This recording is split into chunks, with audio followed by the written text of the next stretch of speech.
Hi, I thought I'd just jump on and show you a really quick, easy way to change the colour of your pointe shoes. So I'm going to be starting off with a very standard colour shoe, and I've bought some satin dye online. It was pretty cheap. It was definitely under like a tenner. So I find this is a really great way to keep your pointe shoes looking fresh and presentable, especially if you are going to do a photo shoot using them. So as you can see, these shoes are looking pretty dirty and old. So hopefully after I've dyed them black, they're going to look really nice and clean again.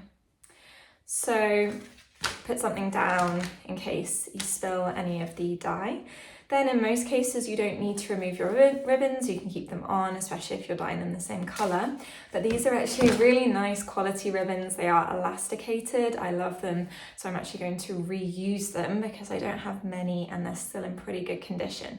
So I'm going to chop them off and then I'm going to use a cheaper ribbon to dye them black.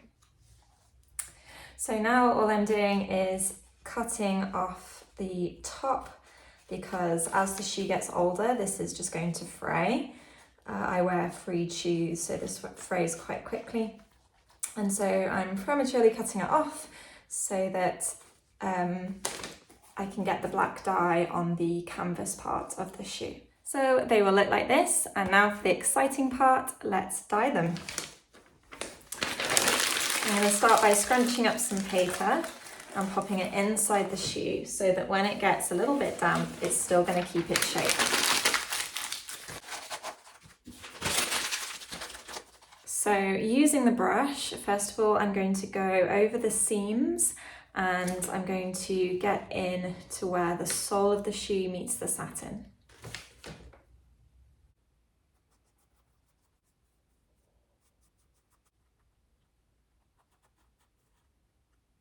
So I've done all around the sole. I've done the top of the shoe where there's canvas, and I'm now doing the cotton that goes around the drawstring. So now that I've done the majority of the seams, just apart from where I'm holding it and the elastics, I don't want my hands to get too dirty, so I'll do that when it's dry. I'm now going to move on to the sponge and just covering the rest of the shoe. So this is how the first shoe looks after the first coat. I'm going to do exactly the same thing on the other shoe. So whilst the pointe shoe's dry, I'm now going to go in and do the ribbons. So I'm going to coat each side and use the brush. So this is why you need to put paper down beforehand. So this is how they look after about 2 coats of dye. I really like how strong the pigment is, and the material hasn't gone stiff at all. It's still really nice and soft, and it doesn't look patchy either. So I'm really happy with how these turned out. I've taken a pretty sort of old, dirty looking pair of pointe shoes into a nice fresh pair of black shoes.